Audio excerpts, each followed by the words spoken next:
Hello, my dear students. Today we will talk about biochemical test of carbohydrate. In my previous one lecture, we have talked about the whole sketch of biochemical test most commonly used for the detection of carbohydrates to distinguish the different carbohydrates types. So now and today one lecture we will talk about the biochemical test that is used for the distinction of reducing and non reducing sugar. Mostly हमारे पास biochemistry के biochemical laboratories में एक test किया जाता है कि उसमें reducing sugar को डिटेक्ट किया जाता है, जिसमें हमने डिस्कस किया था प्रीवियस लेक्चर में कि हमारे पास टॉलरेंस टेस्ट होता है, फेलिंग होता है एंड बेनेडिक्ट टेस्ट होता है। तो टॉलरेंस टेस्ट हमने डिस्कस किया था और इसकी जो बेसिस बनी थी वो चूँकि ऑक्सीडेशन ऑफ ग्लूकोज पॉसिबल थी, वो ग्लूकोनिक एसिड या ग्लूकुरोनिक एसिड प्रिपेयर कर रहे थे, बना रहे थे। जब ग्लूकोज को कोई भी ऑक्सीडाइजिंग एजेंट मिल रहा था तो ग्लूकोज खुद को ऑक्सीडाइज करके कार्बोक्सिलिक एसिड में कन्वर्ट हो रहा था। सो उधर से ये बेसिस बनी कि जी हमारे पास जो कार्बोहाइड्रेट है उनकी ऑक्सीडेशन पॉसिबल है, यानी कि वो खुद as a reducing agent act कर देगा। हमारे पास कोई भी ट्रांजिशन मेटल होगा उसको रिड्यूस्ड कर देगा और हमें कलर्ड कॉम्प्लेक्स दे देगा।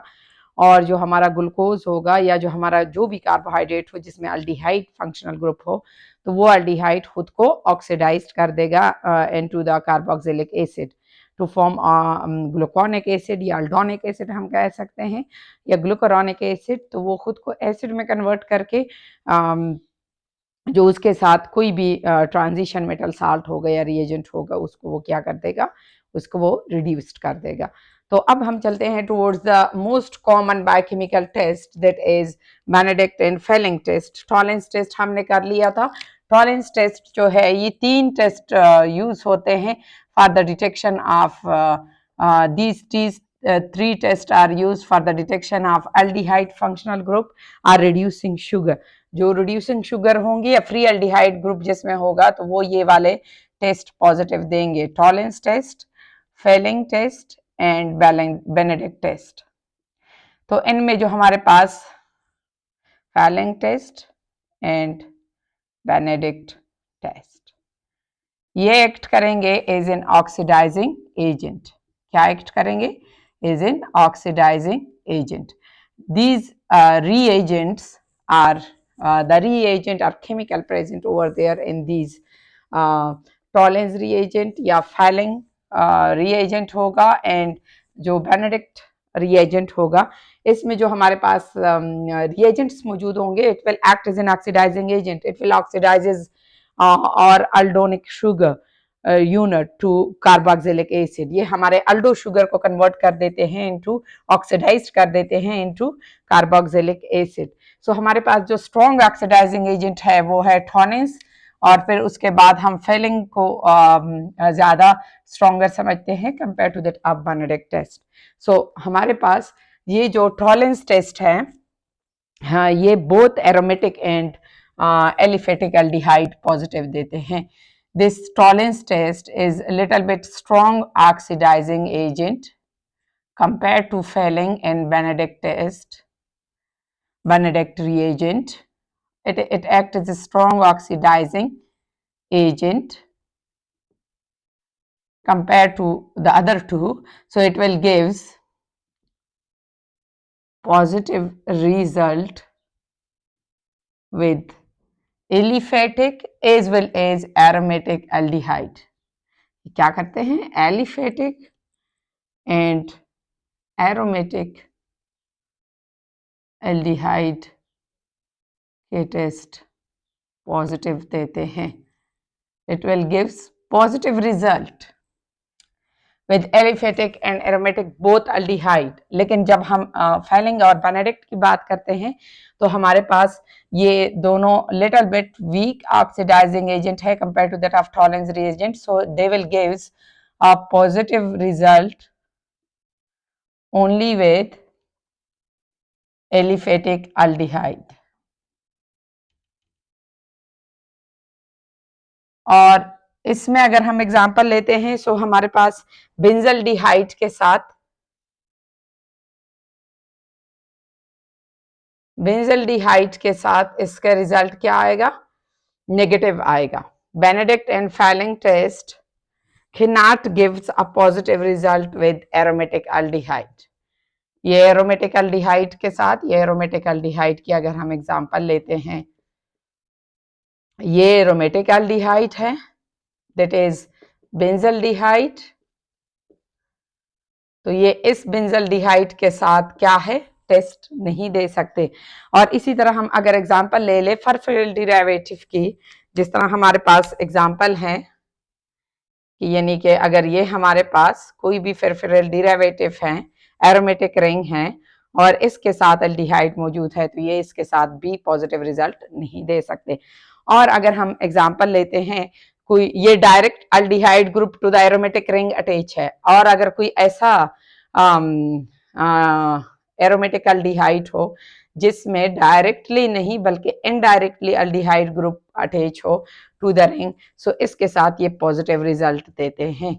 कौन? Fehling test and Benedict test. That is one of the important point कि हमारे पास टॉलेंस टेस्ट तो एरोमेटिक प्लस एलिफेटिक दोनों के लिए स्ट्रॉन्ग ऑक्सीडाइजिंग एजेंट के तौर पे एक्ट करता है, लेकिन जो फेलिंग एंड बेनेडिक्ट टेस्ट है वो weak oxidizing agent है. They will act as a positive, will gives a positive result with aliphatic aldehyde but will not gives a positive result with aromatic aldehyde. ठीक. सो ये एक important point थी. अब हम आते हैं towards the Fehling and Benedict reagent के detail में. टॉलेंस हमने कर लिया था. सो फेलिंग टेस्ट में जो हमारे पास फेलिंग रिएजेंट होता है या फेलिंग सॉल्यूशंस बनते हैं, तो इसमें एक होता है फेलिंग सॉल्यूशन ए और दूसरा होता है फेलिंग सॉल्यूशन बी. सो फेलिंग सॉल्यूशन ए बनता है हमारे पास कॉपर सल्फेट से. ठीक है. ब्लू इन कलर होता है. किस कलर का सॉल्यूशन होता है? कॉपर सल्फेट, जिसको बोलते हैं हमारे पास ये पेंटाहाइड्रेटेड फॉर्म में होता है और इसका कलर ब्लू होता है. एंड फेलिंग सॉल्यूशन बी, ये एक अलग से बॉटल में पड़ा हुआ होता है. इसमें हमारे पास मौजूद होता है एक alkaline medium, sodium carbonate, which will provide alkaline medium, a basic medium for the reaction for the precipitate formation. और एक इसका जो दूसरा कंपोनेंट होता है that is chelating agent. What is chelating agent? कीला मीन्स क्ला, जो पंजे की तरह या क्ला की तरह स्ट्रक्चर बनाते हैं. तो इसमें हमारे पास lone pair of an electron होते हैं जो कि इलेक्ट्रोफिलिक या पॉजिटिव स्पीशी को अपनी तरफ अट्रैक्ट कर सकते हैं. और इसमें जो इलेक्ट्रोफिलिक या पॉजिटिव स्पीशी होती हैं वो मोस्टली ट्रांजिशन मेटल साल्ट हमारा होता है, जो हमें एंड में जाके कलर्ड प्रेसिपिटेट बनाते हैं. तो वो ट्रांजिशन मेटल साल्ट हमें पॉजिटिव आयन फॉर्म में चाहिए होता है. अगर हम एग्जांपल यहाँ पे हम चूंकि जो ट्रांजिशन मेटल साल्ट हमने थर्ड कंपोनेंट डाला है फेलिंग सॉल्यूशन बी में, दैट इज कॉपर सल्फेट. ठीक है. कॉपर सल्फेट, सॉरी, उधर फेलिंग सॉल्यूशन ए में ही हमने यहाँ पे लिखा हुआ है. तो यहाँ पे अगर हम देखते हैं तो copper is in +2 oxidation state. अब कॉपर जो है जैसे ही एक्वस मीडियम में आता है तो copper will form copper hydroxide. तो कॉपर को हाइड्रोक्साइड या कॉपर कार्बोनेट प्रेसिपिटेट बना सकता है. तो इस प्रेसिपिटेट से रोकने के लिए कॉपर हमें +2 फॉर्म में चाहिए, ताकि अगर रिड्यूसिंग शुगर आए तो वो जाके प्रेसिपिटेट बना ले. तो इस कॉपर को +2 फॉर्म में या आयनिक फॉर्म में रहने के लिए this chelating agent will attract this copper +2 ion towards itself for time being and will provided that copper +2 for reducing sugar to become react with this copper +2 and will reduce this copper from +2 to +1. ठीक है. ये क्या कर देते हैं, अगर हमारा reducing sugar मौजूद हो तो वो कॉपर +2 को इस से पकड़ के आगे प्रेसिपिटेट बना लेते हैं और कॉपर +2 से कॉपर +1 फॉर्म में यानी रिड्यूस्ड कर देते हैं और कलर प्रेसिपिटेट दे देते हैं. कीलेटिंग एजेंट उसको बोलते हैं. लेकिन हमारे पास जो in case of Fehling solution chelating agent use होता है वो है सोडियम पोटाशियम टार्टारेट. क्या है? सोडियम पोटाशियम, यानी कि सोडियम या फिर पोटाशियम होगा टार्टारेट. टार्टारेट आप सबको पता है, टार्टारिक एसिड. टार्टारेट जो है उसमें 4 कार्बन होते हैं. ठीक है. इसका अगर हम स्ट्रक्चर ड्रा करते हैं, so that is simply a tartaric acid. यानी कि टर्मिनल कार्बन दोनों के साथ कार्बोक्सिलिक एसिड होगा, और जो बीच वाले दो कार्बन है उसमें एक के साथ एक साइड पे हाइड्रोक्सिल और दूसरे के साथ दूसरे साइड पे hydroxyl, so that is the tartaric acid या टार्टारेट। टार्टारेट तब बोलेंगे जब हम इनसे ये हाइड्रोजन सब्सटीट्यूट कर देते हैं विद सोडियम एंड पोटाशियम, तो इसको हम क्या कहेंगे, सोडियम पोटाशियम टार्टारेट। ठीक, ये इसका नाम हो गया। और जो हम इसको कॉमन नाम दे सकते हैं तो रॉशेल साल्ट भी कह सकते हैं या रॉकेल, ठीक है, रॉकेल साल्ट या रॉशेल साल्ट इसका कॉमन नेम है। ये एमसीक्यूज में भी आया हुआ है कि what's the formula of Rochelle salt. So it is having 4 carbon, 2 terminal carboxylic acid, and the 2 carbon is hydrated carbon, just like carbohydrate. So this is act as a chelating agent. It can attract this copper plus 2 for time being towards itself, and will capture this copper and copper plus 2 form and will provide it for glucose. कैसे provide करेंगे, यानी कि अगर हम इसका whole chemical reaction लिखते हैं copper Fehling solution का, तो हमारे पास कॉपर सल्फेट, यानी कॉपर सल्फेट हमें पता है कि हम इन दोनों की इक्वल अमाउंट में ला लेंगे, ठीक है, फेलिंग सोल्यूशन ए और फेलिंग सोल्यूशन बी दोनों की इक्वल अमाउंट में ला लेंगे। यानी 2 ml अगर ये ले रहे हैं तो 2 ml ये ले लेंगे टेस्ट ट्यूब में। यानी टेस्ट ट्यूब में अगर हम ये टेस्ट परफॉर्म कर रहे हैं, मोस्टली लेबोरेटरी में हम करवाते हैं, और सेम अमाउंट ले लेंगे। एक फेलिंग सोल्यूशन ए, लेट सपोज मैंने ये 2 ml ले लिया है, तो इसी तरह 2 ml ही मैंने ले लेना है क्या चीज, फेलिंग सोल्यूशन बी।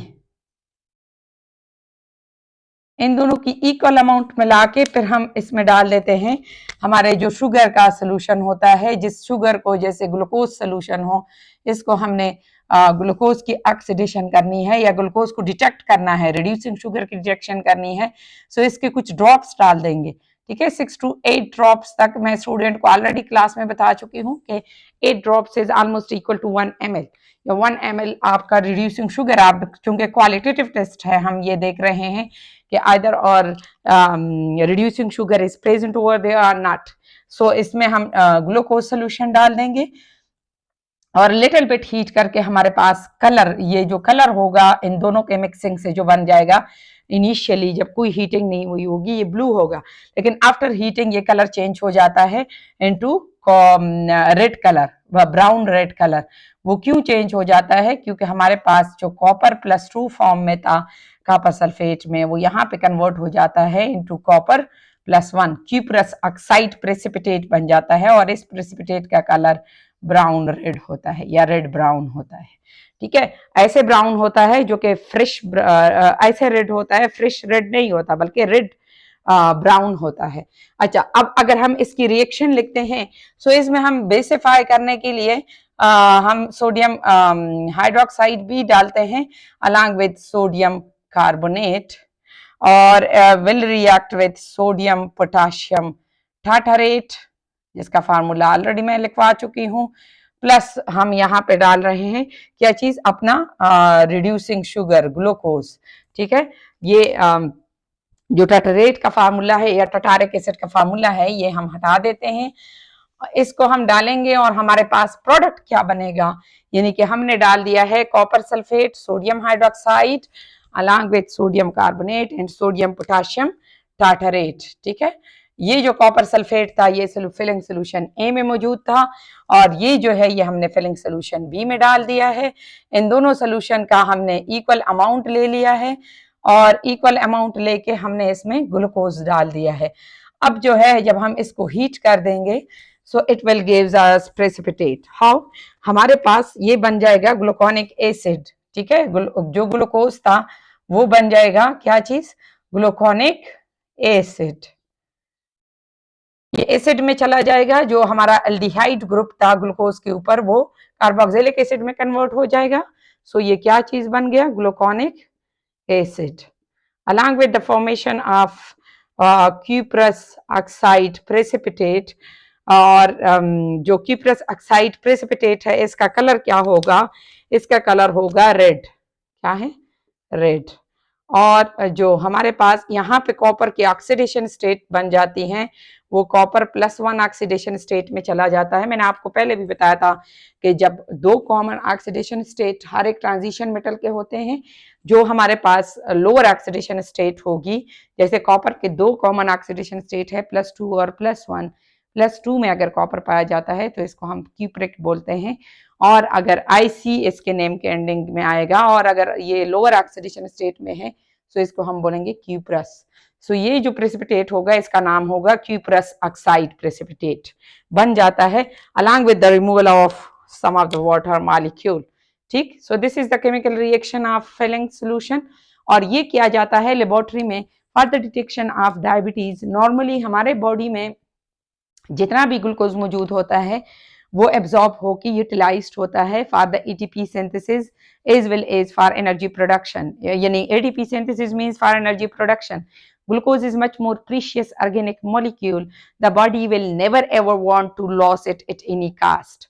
लेकिन जब हमारे यूरिन में normally there is 0% glucose present in a human urine, लेकिन जब हमारे पास कोई फिजियोलॉजिकल कंडीशन आती है over there the urine will get excreted glucose, at which percentage this glucose is get secreted, वो तो डिपेंड करता है कि हमारे पास कौन से प्रेसिपिटेट का कलर आ रहा है। लेकिन पहले हम ये डिटेक्ट करते हैं कि either over there is some physiological का disease condition occurred in the body, तो इसके लिए हम यूरिन का टेस्ट करते हैं, उसको कोलोरोमेट्रिक टेस्ट पहले बोलते हैं, जो स्टार्टिंग टेस्ट होता है कोलोमेट्रिक टेस्ट। और जब इसमें डिटेक्ट हो जाता है कि ये glucose is present in the urine of the patient, तो फिर इसके लिए हमारे पास और जो टेस्ट हैं, जो स्पेसिफाइड टेस्ट हैं, उसमें हम बेनेडिक्ट और फेलिंग भी बायोकेमिस्ट्री के लेबोरेटरी में करते हैं कि वो ये बता सके कि ग्लूकोज कितने अमाउंट में सिक्रीट हो रहा है और क्या इसके बैक बिहाइंड रीजन क्या है। सो हमारे पास जो क्रोमोजेनिक एजेंट है, उन क्रोमोजेनिक मींस जो कलर्ड कॉम्प्लेक्सेस देते हैं, उन क्रोमोजेनिक एजेंट में एक फेलिंग सोल्यूशन है और दूसरा बेनेडिक्ट सोल्यूशन है। सो हम फेलिंग सोल्यूशन को डिस्कस कर चुके हैं, आगे हम जाते हैं टुवर्ड्स बेनेडिक्ट टेस्ट। ठीक,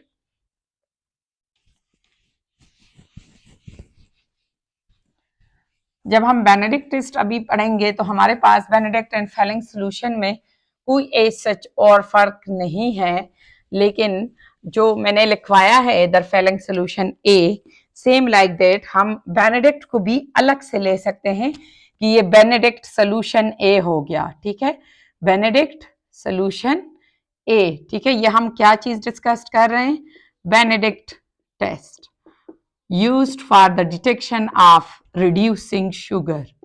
किस लिए यूज होता है, for the detection of reducing sugar। और ये बेनेडिक्ट सोल्यूशन ए जो है इसमें मौजूद होता है अगेन कॉपर सल्फेट, और बेनेडिक्ट सोल्यूशन बी जो होता है, मैंने बताया था कि हम इसको रिएजेंट फॉर्म में भी स्टोर करते हैं, यानी दोनों सोल्यूशन ए और बी को कंबाइनली भी ले सकते हैं, लेकिन एक्स की एक स्पेसिफिक रेशियो होगी। ठीक, सो इसको हमारे लेबोरेटरी में जो मौजूद है, हम एक ही बोतल में बेनेडिक्ट रिएजेंट लेते हैं, उसमें दोनों कंपोनेंट मौजूद होते हैं, बट इसको रिएजेंट क्यों बोलते हैं, because when we will combine two or more than two chemical in a specific ratio and stand it for longer duration of time in the laboratory to used for the after a days, week or month, उसमें कोई change नहीं आता, कोई atmospheric condition उसको effect नहीं करते, तो उस सोल्यूशन को हम बोलते हैं रिएजेंट्स। तो जब हम बेनेडिक्ट रिएजेंट्स की बात करते हैं तो उसमें अगेन कॉपर सल्फेट, ओवरऑल इसकी कॉम्पोजिशन एक बॉटल में भी हो सकती है, ये अगर हम अलग अलग लेते हैं तो अगेन कॉपर सल्फेट होता है इसमें। फिर बेनेडिक्ट सोल्यूशन बी में sodium carbonate will provided alkaline medium, and chelating agent will help in the complex formation, chelating agent, and over here the chelating agent used is उधर पे हमारे पास tartrate use हुआ था, यहाँ पे यूज होता है सोडियम सिट्रेट। इसका नाम इंडिकेट कर रहा है कि हमारे पास इसमें कितने कार्बन है इसमें कार्बन है 6। सिट्रिक एसिड या सिट्रेट आप टीसीए साइकिल में पढ़ चुके हैं, फर्स्ट आइडेंटिफाइबल प्रोडक्ट था। ठीक, सो जब हम इसका स्ट्रक्चर ड्रा करते हैं तो इसमें अगेन कितने कार्बन है, 6। कितने हैं, 6। तो जो टर्मिनल कार्बन है उन दोनों के साथ अटैचमेंट हुई हुई है किस चीज की, कार्बोक्सिलिक एसिड की। अच्छा, किस चीज की? कार्बोक्सिलिक एसिड की। और अगर हम देखते हैं तो हमारे पास ये जो थर्ड वन कार्बन है इसके साथ एक कार्बोक्सिलिक एसिड अटैच होता है। अच्छा, यहाँ पे मैंने 1 2 3 4 5 एंड 6 COOH। ठीक, यूं बन गया। ताकि आपको फार्मूला आसान लगे तो इसमें से आप लोग काउंट कर लें। 1 2 3 4 5 एंड 6 वाला जो कार्बोक्सिलिक एसिड का कार्बन है वो इज अ ब्रांच अटैच है। अच्छा, अब यहाँ पे सब्स्टिट्यूशन कर दें। हमारे पास ये जो दो कार्बन हैं इन दोनों के साथ हाइड्रोजन और हाइड्रोजन अटैच होते हैं, लेकिन जो मिड वाला कार्बन है जिसके साथ कार्बोक्सिलिक एसिड ग्रुप अटैच है उसके साथ हाइड्रोक्सिल ग्रुप अटैच होता है। सो CH2 एंड CH2। ठीक। अच्छा, अब अगर हम हाइड्रोजन की जगह सब्स्टिट्यूशन कर दें सोडियम की, so that will make a formula of sodium citrate. ठीक है, इससे किस चीज का फॉर्मूला बन जाएगा? Sodium citrate. This is the molecular structural formula of sodium citrate which is present as a chelating agent and Benedict reagent। तो Benedict reagent में भी ये होता है कि अगर हम देख लेते हैं तो हमारे पास copper sulphate, again overall reaction हम लिखते हैं, प्लस सोडियम कार्बोनेट प्लस जो हमारा कीलेटिंग एजेंट है सोडियम सिट्रेट जिसका फार्मूला मैंने लिखवा दिया है। when we will combine all these three reactant, it will form the product. The product will again, the glucose molecule will get oxidized to gluconic acid, यानी जो terminal aldehyde functional group carbon था वो convert हो जाएगा into carboxylic acid. जो remaining carbon होंगे वो same रहेंगे। ठीक, this is the formula of gluconic acid. Plus it will form, copper will get converted into cuprous oxide precipitate. Again ये हमें रेड कलर का क्यूप्रस ऑक्साइड प्रेसिपिटेट देगा, red colour PPT, और जो इस सोल्यूशन का कलर होगा दैट विल बी ब्लू। ठीक, ओवरऑल जो सोल्यूशन का कलर बनेगा वो डीप ब्लू होगा। अच्छा, along with the removal of some water molecule. ठीक, सो क्या होता है कि हमारे पास ये जो ग्लूकोज है, अच्छा यहाँ पे मैंने ग्लूकोज ऐड नहीं किया, ये जो ग्लूकोज है first this glucose will converted into enediol. ठीक है, एंडायोल फॉर्म में चला जाता है। एंडायोल फॉर्म वो होता है जो हमारे पास एज एन इंटरमीडिएट बनता है और एक्ट करता है as a strong reducing agent. Enediol क्या करता है? As a strong reducing agent. Let suppose ये हमारे पास फर्स्ट कार्बन है, फर्स्ट कार्बन से ये जो सेकंड कार्बन पे डबल बॉन्ड की शिफ्टिंग हो जाती है, सो यहाँ पे हमारे पास फॉर्मेशन हो जाती है किस चीज की? एंडायोल की। ठीक, तो ये हमारे पास एंडायोल बन जाता है और it act is an intermediate, और यही एंडायोल जो है ये स्ट्रॉन्ग रिड्यूसिंग एजेंट है। It will reduces this copper from +2 state. Main हमारा मैकेनिज्म क्या है कि रिएक्टेंट में जो ऑक्सीडाइजिंग ये ट्रांजिशन मेटल साल्ट मौजूद था रिएक्टेंट साइड पे कॉपर +2 फॉर्म में, वो चला जाता है कॉपर +1 फॉर्म में। ठीक, तो वो कौन इसको अपने इलेक्ट्रॉन दे देता है कि वो कॉपर +2 से चला जाता है कॉपर +1 में। तो इसको कौन देता है? ये रिड्यूसिंग शुगर दे देती हैं, जो कि फर्स्ट खुद को एक इंटरमीडिएट में कन्वर्ट करके फिर खुद को एसिडिफाइड फॉर्म में लेके जाती है, ऑक्सीडाइज कर देती हैं। So that's all about the mechanism or reaction of Benedict test and as well as Fleming test which is used for the detection of reducing sugar। Biochemical importance इसकी यही है कि बोथ ऑफ दीज, बल्कि Tollens test भी जिसमें हमारे पास silver mirror बन रहा था, शाइनिंग सिल्वर लेयर बन रहा था, वो ज़्यादा स्पेसिफिक था, वो ज़्यादा स्ट्रॉन्गर ऑक्सीडाइजिंग एजेंट था compare to that of Fleming and Benedict test. Thank you.